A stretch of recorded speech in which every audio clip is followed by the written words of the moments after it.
Hello friend, आज हम अर्धवार्षिक परीक्षा का पेपर सॉल्व करेंगे। सही विकल्प चुनकर लिखिए। 12, 15 और 21 का एचसीएफ होगा। एचसीएफ होगा 3, है ना। एचसीएफ का मतलब होता है इसमें जो तीनों के अभाज्य गुणनखंड निकालते हैं 12, 15 और 21 के जो तीनों में आता है वो एचसीएफ आता है। अगला है द्विघाती समीकरण a x square plus b x plus c equal to zero के दो भिन्न वास्तविक मूल होते हैं यदि, तो दो भिन्न और वास्तविक मूल के लिए कंडीशन रहती है विविध कर डी का मान जीरो से बड़ा, मतलब b square minus four a c greater than zero. C वाला आ जाएगा। अगला क्वेश्चन है रैखिक समीकरण युग्म a one x plus b one y plus c one equal to zero तथा a two x plus b two y plus c two equal to zero का कोई हल नहीं होने की शर्त। कोई हल नहीं होने की शर्त रहती है ए वन बटे ए टू, बी वन बटे बी टू और सी वन बटे not equal to C one बटे सी टू आता है, तो ये सेकंड वाला सही है इसका। अब फोर्थ, एपी का 10, 7, 4 डेड डेड डेस करके दे रखा है का 30वां पद ज्ञात करना है, तो हम एपी का सूत्र लगा के पीछे मैंने सूत्र दिए हैं, इसमें और भी आ जाएगा समझ में। तो हम 30वां पद निकालते हैं, तो 30वां पद आता है -77। अगला है इसमें त्रिभुज एबीसी में ए बी बराबर 6 करनी 3 सेंटीमीटर और ए सी बराबर 12 सेंटीमीटर, बी सी बराबर 6 सेंटीमीटर, तब कोण का मान ज्ञात करना है, समकोण का। ठीक है, तो कितने डिग्री का आएगा? 90 डिग्री का। इस त्रिभुज में कोण ज्ञात करना है तो 90 डिग्री का आएगा। बी कोण लिख रखा है मैंने ऊपर। अगला है इसमें बिंदु ए का जो दे रखे हैं x1 y1 और बिंदु बी है x2 y2 को मिलाने वाले रेखाखंड के मध्य बिंदु के निर्देशांक। तो मध्य बिंदु के निर्देशांक क्या रहते हैं? x1 x2 बटे दो, y1 प्लस y2 बटे दो। तो इसमें s लिख रखा है, ये x1 x2 है ना। फर्स्ट वाला सही रहेगा इसका। अब प्रश्न दूसरा है रिक्त स्थानों की पूर्ति कीजिए। रिक्त स्थानों की पूर्ति करते हैं। तो पहला क्वेश्चन है एचसीएफ ए बी का और एलसीएम ए बी का, तो हमें सूत्र रहता है, ये आगे और भी लगेगा, सूत्र भी दे रखा है। तो इसमें क्या रहता है? दो संख्याओं का गुणनफल बराबर होता है एचसीएफ गुणित एलसीएम। तो एलसीएम एचसीएफ दे रखा है तो दोनों संख्याओं का गुणा लिख देंगे, इधर ए भी आ जाएगा। सेकंड क्वेश्चन है इसका, रिक्त स्थान है। द्विघात समीकरण a x square plus b x plus c equal to zero के विविध कर का सूत्र। तो विविध कर का सूत्र लिख दिया मैंने, B square minus four a C D के इक्वल है। बहुपद x square plus four x plus आठ जो 8 है के शून्यकों का योगफल। तो योग लिखते हैं तो माइनस बी बटे ए लिखते हैं, तो बी वाला जो एक्स के साथ मान रहता है वो रहता है और एक्स स्क्वायर का आगे का ए रहता है, तो -4 आ जाएगा। बाह्य बिंदु से किसी वृत्त पर खींची गई स्पर्श रेखा की लंबाइयाँ बराबर होती है। प्रमेय है, ये कथन है प्रमेय का। सभी समबाहु त्रिभुज समरूप होते हैं। वाई अक्ष पर स्थित बिंदु के निर्देशांक तो हम लिखेंगे x 0 हो जाता है वाई अक्ष पर, तो 0 y। सातवां रिक्त स्थान है स्पर्श बिंदु से होकर जाने वाली त्रिज्या स्पर्श रेखा पर लंब होती है। हमने प्रमेय पढ़ी है, स्पर्श रेखा त्रिज्या पर लंब होती है, त्रिज्या स्पर्श रेखा पर लंब होती है। अगली सही जोड़ी करेंगे इसमें। ये इधर ग्राफ जो है वो नीचे के क्वेश्चन का बनाया मैंने, देखो। इसमें जो सेक क्वेश्चन टेक लग रहा है ये थीटा मानेंगे हम। क्या मानेंगे? थीटा। तो सेक थीटा कोस थीटा, तो 1/सेक होता है कोस का, तो इसका मान क्या जाएगा? 1। सही जोड़ी में दे रखा है मैंने रेड कलर से। फिर है सेक 90 माइनस थीटा, तो 90 माइनस थीटा होता है सेक का क्या हो जाता है? देखो इसमें कोसेक आया, कोसेक थीटा लिखेंगे। अब अगला है इसमें निष्पत्ति चेंज हो जाती है 90 माइनस में। तीसरा है sine theta, sine 60 degree. Sine 60 degree का मान होता है करने 3/2 और सेक स्क्वायर थीटा -1। ये नीचे का काट के ऊपर लिख दिया इसको, तो कितना आ रहा है? Coat square. ये सर्वसमीका है तीसरी। अब अगला है इसमें साइन 30 डिग्री का मान। साइन 30 डिग्री का मान कितना होता है? 1/2 होता है। और 1/सेक थीटा क्या होता है? Cos theta. ये यहाँ पे ऊपर वाला और ये नीचे वाला देखो सही जोड़ी में बना के दे दिया उन्होंने, एक जैसा ही है, एक ही आंसर है उनके। अब एक शब्द में उत्तर दीजिए। रेखिक समीकरण 2x प्लस 3y बराबर 5 में यदि x बराबर 1 है तो y का मान क्या होगा? तो हम x का मान 1 रख देंगे, तो 2 में गुणा होगा, 2 एकम 2, 2 5 में से घटेगा 3 बचा, 3 में 3 का भाग जाएगा तो 1 बचेगा, y का मान आएगा 1। ऐसे ही दूसरा क्वेश्चन है, जांच कीजिए कि 2x माइनस 5 1 x माइनस 3 गुणनखंड दे रखे हैं और दूसरी तरफ दे रखा है x प्लस 5 और x माइनस 1 द्विघात समीकरण है या नहीं। तो हम देखते हैं यहाँ पे x के साथ 2x है, x का इंटू होता है तो x बचता है इसमें, है ना। और इधर भी x एक्स स्क्वायर आता है तो एक्स स्क्वायर बच जाता है, इधर 2x स्क्वायर आएगा, तो ये द्विघात समीकरण है। यहाँ पे मैंने सोल्व नहीं करा है, एक शब्द में उत्तर डायरेक्ट लिख दिया। फिर अगला है इसमें तीसरा, यदि किसी वृत्त का क्षेत्रफल, है ना, किसी वृत्त का क्षेत्रफल मैंने सही करके लिख रखा है यहाँ पे 4 पाई लिखा रहता है, क्वेश्चन टेग है, और नीचे इन्होंने जो सही करके दिया इसको 42 लिख दिया। 42 नहीं है, वो 4 पाई है। ठीक है, अगर 4 पाई लिखते हैं तो त्रिज्या कितनी आ जाती है? 4 पाई से पाई कट जाता है तो त्रिज्या आ जाती है, आर का मान आ जाता है 2। ठीक है, अब अगला क्वेश्चन है इसमें, दिए गए चित्र में बहुपद, है ना, पीएक्स के लिए y बराबर पीएक्स का ग्राफ दिया गया है तो पीएक्स के शून्यकों की संख्या कितनी आएगी? 2। ये मैंने ऊपर बना दिया, ऐसे ही इसमें दिया नहीं था। अगला क्वेश्चन है, और कैसे निकालते हैं वो भी बता देता हूँ। ये जो एक्स अक्ष है और ऊपर सीधा जो रहता है वो वाई अक्ष रहता है, तो एक्स अक्ष को जहां पर ये वक्र मतलब प्रतिच्छेद करता है वो क्या मान होता है? उसका शून्यकों की संख्या होती है। अब ऐसे ही गोले का आयतन का सूत्र कितना रहता है? 4/3 पाई आर क्यूब, है ना। अब है किसी खंबे की छाया उसकी ऊंचाई समान होने पर उन्नयन कोण कितने डिग्री का बनता है? 45 डिग्री का, क्योंकि आधार और लंब और आधार दोनों बराबर होते हैं तो 45 डिग्री का कोण बनता है। लंब बटे आधार दोनों बराबर आए तो एक आता है मान और एक रहता है tan 45 का मान। अगला है एपी दे रखी है 2, 5/2, 3, 7/2 का सर्वांतर ज्ञात करना है। तो हम क्या करेंगे, 5/2 में से 2 घटा देंगे तो सर्वांतर निकलेगा 1/2। अब है सत्य सत्य, वृत्त की 2 बिंदुओं पर प्रतिच्छेद करने वाली रेखा को छेदक रेखा कहते हैं। सत्य, वृत्त की सबसे बड़ी जीवा व्यास होती है, सत्य है। गोले का संपूर्ण पृष्ठीय क्षेत्रफल होता है, संपूर्ण पृष्ठ जो रहता है वो पृष्ठीय क्षेत्रफल होता है, सत्य है ना। इन्होंने यहाँ स्पष्ट दे रखा है, दो संख्याओं का गुणनफल बराबर एलसीएम गुणित एचसीएफ, ये अभी मैंने बताया था, ऊपर भी अपन ने सूत्र लिखा था, रिक्त स्थान में पूछा, डबल आया है, सत्य है। अब वृत्त के केंद्र पर घड़ी की सुई द्वारा 1 मिनट में रचा कोण 6 डिग्री का होता है, सत्य है ये भी।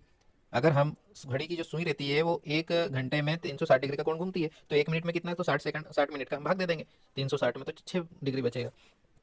अगला है, देखी गई वस्तु का उन्नयन कोण दृष्टि रेखा और क्षैतिज रेखा से बना कोण होता है, ये तो सही है, लेकिन यहाँ पे आगे क्या दे दिया, जबकि वस्तु को देखने के लिए अपने सिर को नीचे झुकाना पड़ता है, तो नीचे झुकाते हैं तो अवनमन कोण बनता है, और ऊपर करते हैं, ऊपर अगर सिर उठाते हैं तो उन्नयन कोण बनता है। तो यहाँ पे उन्नयन कोण की परिभाषा उल्टी हो गई, इसलिए असत्य हो गया।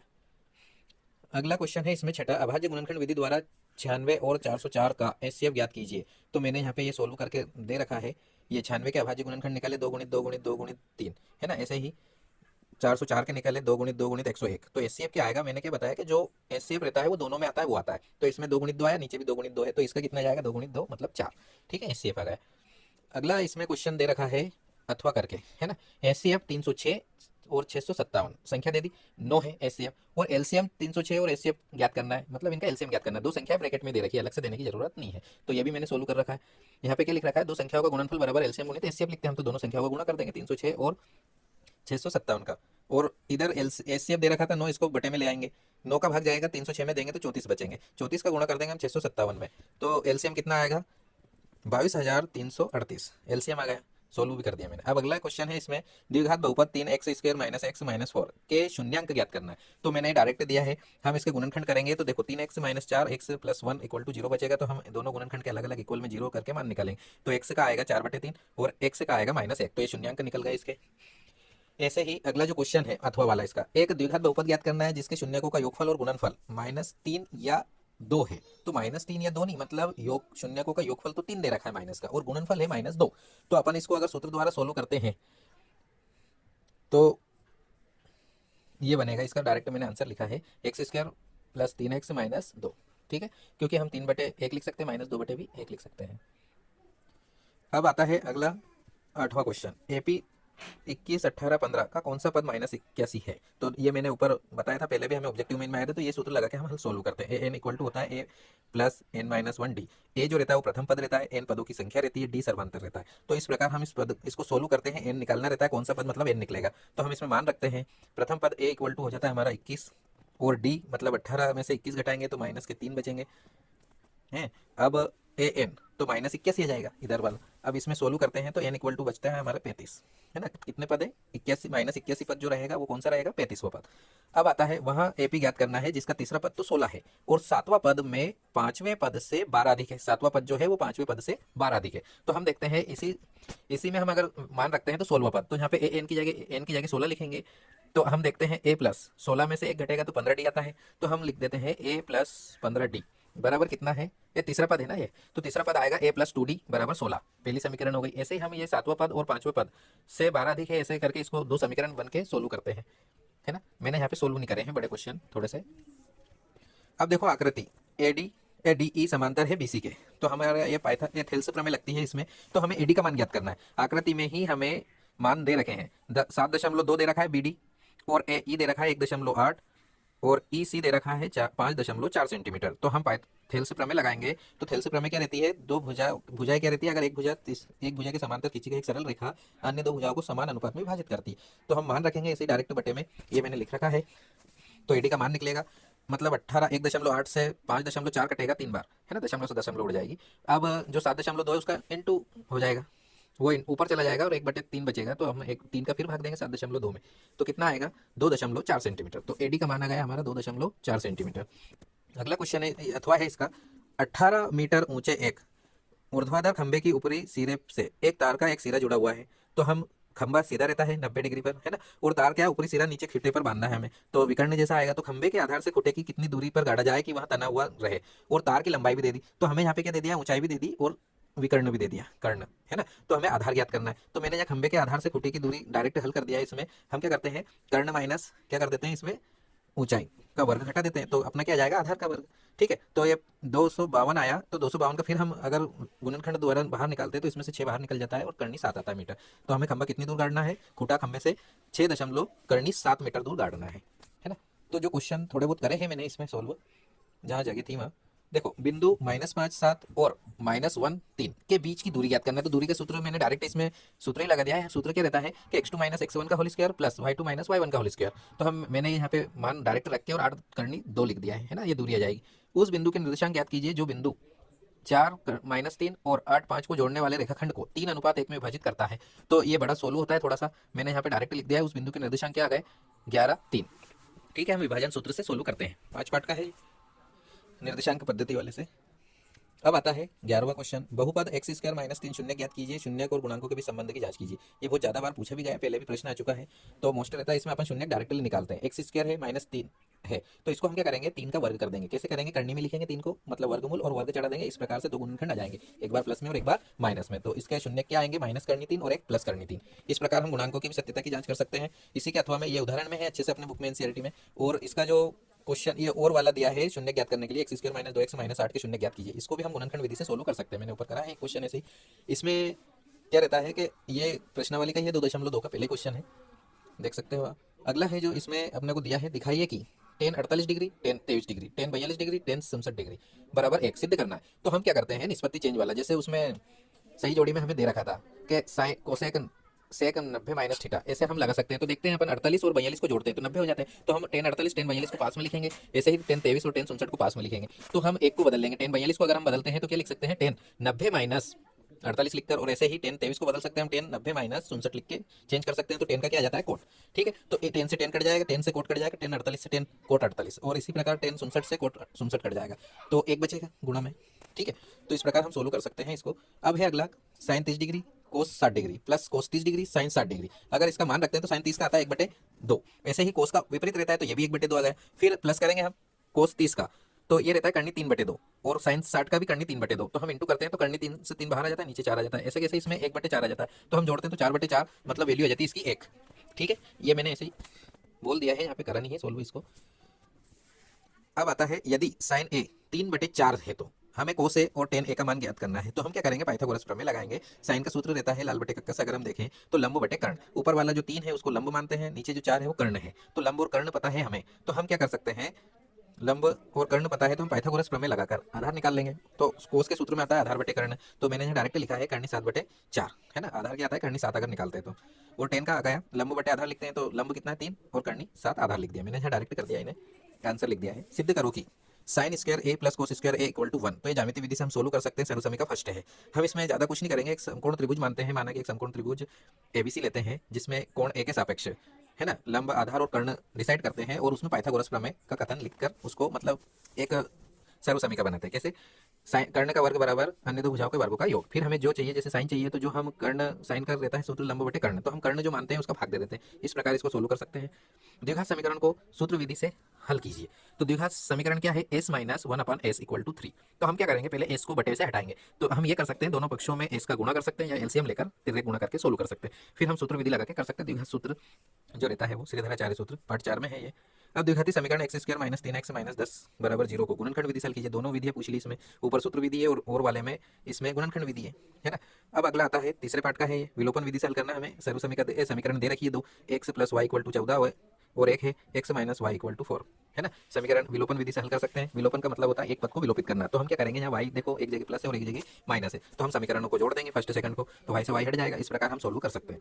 p के किस मान के लिए, समीकरण युग्मों के 4x + py + 8 = 0 एवं 2x + 2y + 2 = 0 का अद्वितीय हल होगा। तो हम क्या करेंगे, यहाँ से a1 a2 b1 b2 और c1 c2 के मान निकाल लेंगे। ठीक है, और अद्वितीय की कंडीशन लगाएंगे, क्या लगाएंगे, a1 बटे a2 नॉट इक्वल टू रहेगा b1 बटे b2 का। इस प्रकार से हम इसके वैल्यू रखकर और हल कर सकते हैं। वहीं अगला इसका और जो है ये 16वां क्वेश्चन देखते हैं। सिद्ध करना है हमें कर्णी 5 एक अपरिमेय संख्या है। तो हम क्या करेंगे, एक विरोधाभास लेकर चलेंगे। मतलब क्या करेंगे, हमें कथन में मानेंगे, माना कि कर्णी 5 एक परिमेय संख्या है और परिमेय संख्या को हम पी बटे क्यू के रूप में लिखते हैं, है ना। इसके इक्वल में लिख देंगे और फिर वर्ग करके सोल्व कर सकते हैं। मैंने यहाँ सोल्व नहीं कराया, बड़ा होता है, तो इससे अच्छा है कर्णी 5 को अगर हम सोल्व करते हैं तो ये बहुत बड़ा क्वेश्चन है, इसकी बजाय हम अथवा वाला अच्छे से कर सकते हैं। सिद्ध कीजिए कि 5 कर्णी 3 एक अपरिमेय संख्या है। तो हम क्या करेंगे, अपरिमेय को परिमेय मान लेंगे कथन में और फिर लिख देंगे पी बटे क्यू। हम क्या करेंगे, 5 को पी बटे क्यू की तरफ ले जाएंगे तो माइनस का हो जाएगा, और चाहे तो हम पी क्यू को कर्णी 3 तरफ ले आते हैं और कर्णी 3 का स्थान बदल देते हैं, तो ये किसका हो जाएगा, प्लस का। और कर्णी में अगर संख्या रहती है तो वो रहती है अपरिमेय संख्या, जैसे हम ऊपर का सोल्व करते हैं, है ना। तो इसके आधार पर हम छोटे से 2-3 स्टेप में इसको सोल्व कर सकते हैं। फिर हम जो हमारे कथन का विरोधाभास हो जाता है और हम उसको क्या लिख देते हैं, एक परिमेय अपरिमेय संख्या, है ना। और अगर हम दो इसके जो कथन रहते हैं वो भी उपयोग में ला सकते हैं, एक परिमेय संख्या और एक अपरिमेय संख्या का योग और अंतर अपरिमेय संख्या आता है, इससे भी हम इसको डायरेक्टली लिख सकते हैं 2 नंबर में है तो। अगला आता है 17वां क्वेश्चन। 3 अंकों वाली कितनी संख्या है 7 से विभाज्य है।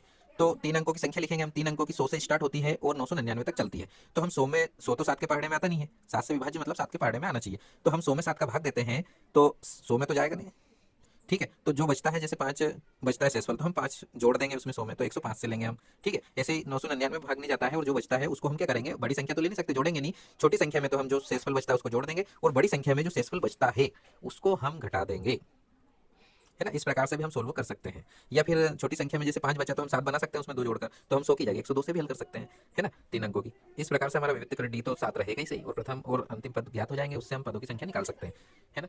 अगला है इसी का, और एपी का 31वां पद ज्ञात करना है। 11वां पद 38, 16वां पद 73। ये भी बहुत अच्छा क्वेश्चन है, प्रश्नावली में भी है हमें, है ना, बुक में है। तो इसको भी एपी वो सूत्र द्वारा हम कर सकते हैं, ठीक है। 2 वृत्तों की त्रिज्या क्रमशः 8 सेंटीमीटर 6 सेंटीमीटर है। ध्यान देना, 2 वृत्तों की त्रिज्या दे दी 8 और 6 सेंटीमीटर। उस वृत्त की त्रिज्या ज्ञात करना है जिनका क्षेत्रफल इन दोनों के योग के बराबर हो क्षेत्रफल हो। तो हम क्या करेंगे, क्षेत्रफल वृत्त के क्षेत्रफल का हम अगर सूत्र लगा दें तो पाई आर स्क्वायर आता है। तो दोनों का त्रिज्या अलग अलग ले लेंगे हम, पाई R1 square plus pi R2 square, या फिर 8 का वर्ग और 6 का वर्ग बराबर हम लिख देंगे पाई कैपिटल R का स्क्वायर। तो हम क्या करेंगे, पाई से तो पाई कॉमन रख के कट जाएगा, तो हम 8 का वर्ग कितना होता है 64 और 6 का वर्ग होता है 36, 64 36 जोड़ेंगे तो 10, 100 का वर्ग और 100 का वर्ग रहता है 10। तो बड़े क्षेत्रफल का योग आ जाएगा, क्षेत्रफल की त्रिज्या जाएगी हमें 10 सेंटीमीटर। इसका थोड़ा क्या दे रखा है, त्रिज्या 4 सेंटीमीटर वाले एक वृत्त के त्रिज्याखंड का क्षेत्रफल ज्ञात करना है हमें। ध्यान देना, त्रिज्या दे दी और कोण दे दिया थीटा 30 डिग्री। साथ ही संगत दीर्घ त्रिज्याखंड का क्षेत्रफल भी ज्ञात करना। तो हमें पता है त्रिज्याखंड का क्षेत्रफल का सूत्र क्या रहता है, थीटा बटे 360, है ना। और क्षेत्रफल निकालना है तो पाई आर स्क्वायर त्रिज्याखंड का साथ में ही आ जाता है, ठीक है। तो हम वृत्त और इसमें जो दीर्घ त्रिज्याखंड का क्षेत्रफल लाना चाहते हैं तो उसमें हम या तो दीर्घ कोण वाला प्राप्त कर सकते हैं, या फिर हम डायरेक्ट ये भी लिख सकते हैं वृत्त के क्षेत्रफल में से छोटे त्रिज्याखंड का क्षेत्रफल घटा दें तो हमें बड़े त्रिज्याखंड का क्षेत्रफल आ जाएगा, है ना। 2 क्वेश्चन है इसमें, तो इसकी वजह हमें ऊपर के क्वेश्चन बहुत सरल है, अथवा वाला नहीं करना है ना। ऐसे हमें थोड़ा सा ध्यान भी रखना है प्रश्नों का, भले ही अच्छे से आता हो, लेकिन हम पहले ये देखेंगे छोटा क्वेश्चन कौन सा है। और सिद्ध कीजिए कि बाह्य बिंदु से वृत्त पर खींची गई स्पर्श रेखाओं की लंबाई बराबर होती है। ये हमें उधर भी दिया था, सत्य सत्य रिक्त स्थान में दिया था, है ना। तो ये हम अच्छे से प्रमेय कर सकते हैं, है ना। अब है एक बिंदु ए से जो एक वृत्त के केंद्र से 5 सेंटीमीटर दूरी पर है, वृत्त की स्पर्श रेखा की लंबाई 4 सेंटीमीटर है। तो वृत्त की त्रिज्या ज्ञात करनी है, तो हमें पता है कि त्रिज्या स्पर्श रेखा पर लंब होती है। तो हमें हमें दे रखा है केंद्र से दूरी मतलब विकर्ण हो गए 5 सेंटीमीटर, और जो स्पर्श रेखा है वो आधार हो गई। तो लंब हमें ज्ञात करना है, तो 5 के वर्ग में से 4 का वर्ग घटा देंगे तो कितना आएगा, 25 में से 16 घटे तो 9 आए, 9 मतलब त्रिज्या कितनी आ जाएगी 3 सेंटीमीटर, है ना। मैंने डायरेक्ट बता दिया, ये भी सरल आसान सवाल है इसका। अब अगला क्वेश्चन है इसका 22वां। भूमि के एक बिंदु पी से एक 10 मीटर ऊंचे भवन के शिखर का उन्नयन कोण 30 डिग्री। भवन के शिखर के एक ध्वज को लहराया गया, तो पी से जो बिंदु पी है वहीं से ध्वज के शिखर का उन्नयन कोण 45 डिग्री हो गया। तो मतलब भवन के ऊपर ही हमें झंडा लगाना है ना, ध्वज। तो ध्वज की लंबाई और बिंदु पी से भवन की दूरी दोनों ज्ञात करनी है। तो हम देखते हैं जो 45 डिग्री वाला कोण जो बनता है उसमें हम सबसे पहले चलते हैं, फिर 30 डिग्री वाले में इस प्रकार से हम एच और एक्स ज्ञात कर सकते हैं, है ना। एल मतलब ध्वज की लंबाई मान लेंगे हम, तो वो आसानी से आ जाएगा। और भवन की ऊंचाई हमें दे रखी है 10 मीटर, ठीक है। 2 बार त्रिभुज में चलना है हमें। अब इसी का अथवा वाला देखते हैं। त्रिभुज से भूमि से 60 मीटर की ऊंचाई पर एक पतंग उड़ रही है ना। तो पतंग से डोरी अस्थायी रूप से भूमि से एक बिंदु से बांध दिया जाता है, तो भूमि के साथ डोरी का झुकाव 60 डिग्री का मान लेते हैं हम। तो माना कि डोरी तनी हुई है, तो तनी हुई है तो डोरी की लंबाई ज्ञात करना है। तो डोरी की मतलब तनी हुई रहेगी तो विकर्ण जैसी रहेगी। ऊंचाई दे दी 60 और झुकाव भी दे दिया 60 डिग्री का, तो हमें कोण दे दिया है 60 डिग्री का और ऊंचाई दे दी है 60 मीटर। तो हम डायरेक्ट निकाल सकते हैं, मतलब कर्ण पूछा है तो कर्ण बटे हम लंब अगर लिखते हैं 60 डिग्री में, तो कर्ण बटे लंब जो आएगा ये आता है साइन का उल्टा। तो कोसेक का सूत्र हम लगा के सोल्व कर सकते हैं डायरेक्टली, है ना। तो ये नीचे वाला अच्छा है, इसमें एक ही चित्र बनेगा और एक बार सोल्व हो जाएगा। ऐसा कैसे ही 21वां क्वेश्चन है, बहुत अच्छा है ये भी। 5 पेंसिल 7 कलमों का मूल्य 50 रुपये और 7 पेंसिल 5 कलमों का मूल्य 46 रुपये। तो एक पेंसिल एक कलम का मूल्य मतलब हम क्या मान लेंगे, माना कि एक पेंसिल का मूल्य 100 रुपये और एक कलम का मूल्य y रुपये। इस प्रकार हम इसको विलोपन विधि लगाकर सोल्व कर सकते हैं, है ना। 2 संख्याओं का अंतर 26 है, एक संख्या दूसरी संख्या से 3 गुनी है, उन्हें ज्ञात कीजिए। तो हम क्या मानेंगे, माना कि एक संख्या x है और दूसरी संख्या y है, तो x माइनस y बराबर 26 पहली समीकरण बन जाएगी। दूसरी क्या बना लेंगे हम, पहली संख्या दूसरी से 3 गुनी है तो x बराबर लिख देंगे हम 3y, ठीक है, दूसरी बन जाएगी। इस प्रकार हम प्रतिस्थापन विधि से भी हल कर सकते हैं इसको, ठीक है। अब आता है प्रश्न 22वां। 15 मीटर भुजा वाले एक वर्गाकार घास का मैदान है, 15 मीटर लंबाई है। तो ये भी बहुत अच्छा क्वेश्चन दे रखा है अपने को, और आता भी है। 7वां क्वेश्चन है अपनी प्रश्नावली में, बुक में। खोटे से बंधा एक घोड़ा है, 8वां क्वेश्चन है, सॉरी। तो 5 मीटर लंबी से रस्सी से बंधा है, त्रिज्यखंड वाला है, तो लंबाई जो रस्सी से बंधा है उतना ही घास खाएगा वो, तो त्रिज्या कितनी होगी, 5 मीटर। अब ये भी पता है अपने को, अगर एक खोटे से बंधा है और एक कोने पर, तो वर्ग का जो रहे